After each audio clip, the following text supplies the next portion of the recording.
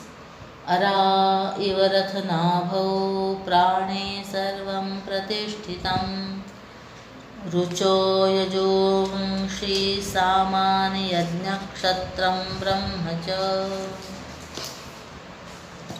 As spokes in a wheel, in the prana energy, everything in the universe is fixed. The Ruk mantras, the Yajur Veda, and the songs of Sama, all yajnas, all dynamic activities, Kshatriya, and all spiritual endeavors, Brahmana. Everything rests in the prana. The glorification of the prana continues, unveiling his glory a little more to allow us to discover a little more of the loveliness and the irresistible charm in nature's vitality.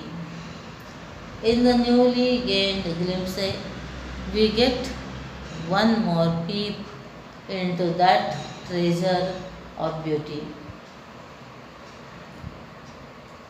We are told that the entire universe rests and maintains itself on the prana. In the axle of the wheel are the spokes tightened. If the axle is loose, the spokes get off their tensions and thereby the rim of the wheel loses its efficacy. The entire universe of rhythm and order, of laws and regulations is maintained in its strict nature because of the central vital factor, the prana. Even the very knowledge of Brahma Vidya can be learnt and taught only under the unseen presidentship of the prana. If the Guru is to discuss and the Shishya is to understand, both of them would need the dynamizing grace of the prana. Even after hearing the teacher, if the student is to continue his reading Swadhyaya or reflection Manana upon the themes of Vedanta or meditate long Nididhyasan upon the great truth, all these are possible only when the student is consistently graced by the prana. The physical body and the intellect cannot function by themselves, they being nothing but matter unless they are energized by the prana. So much so, the entire Karma Kanda would have been a mere fantasy, impractical and useless to mankind if the prana were not functioning in the priests performing the yajnas. Thus, no ritualism starts without invoking the prana. Even the Sandhya Vandan and ordinary devotional prayers are undertaken only after an invocation of the prana, not only for the purpose of the higher vocations of life, such as the study of the scriptures and spiritual and ritualistic activities, but even for the establishment and maintenance of the moral and social order of a country and nourishing the particular feature of the people in the development of their national character, the prana is essential. These ideas have been indicated by the terms Kshatriya and Brahmans. Here they do not stand for the degenerate concept of the two castes as it exists today, but for the active qualities of adventure and dedicated work Kshatriya, and for the nobler and subtler qualities of head and heart, making man see visions of perfection as philosophers and thinkers. Brahman. All these Kshatriya like activities and Brahmana like visions are possible only when the generation is well under the grace of the prana. Mantra 7. प्रजापतिश्चरसि गर्भे त्वमेव प्रतिजायसे तुभ्यं प्राणप्रजास्त्विमा बलिं हरन्ति यः प्राणैः प्रतितिष्ठसि. As Prajapati, the Lord of creatures, O Prana, thou alone movest in the womb the fetus, and thou indeed art born as the child. To thee, O Pran, who art always accompanied by the other pranas, sense organs, the creatures offer oblations. Even in doing kirtan, the great rishis and their children never forget the logic of what they say. There seems to be a definite and deep implication in the very style in which the thoughts in the passage have developed from stanza to stanza. In the first stanza, all the phenomenal happenings necessary for the maintenance of life on the globe have been attributed to the grace of the prana. In the second stanza, we are told that man's entire self-development and cultural growth, including all achievements, social, communal, and political, are made possible only by the energy contained in each man. In the third stanza, which is the theme of our discussion now, we are told that everything that is born, in fact, is nothing but thy own different manifestations. We have already examined a similar idea earlier. A similar hymn to the prana is seen in Atharva Veda. Many happy reminiscences of this hymn are seen in the Prashnopanishad.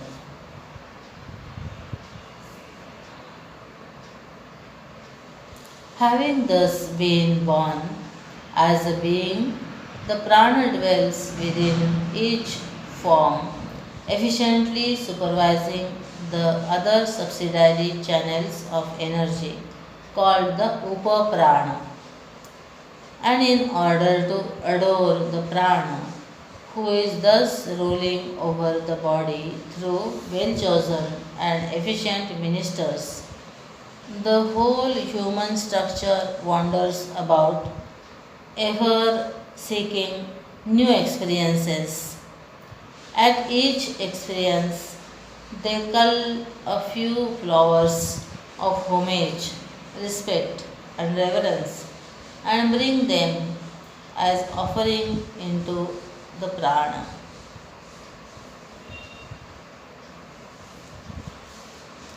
Hari Om.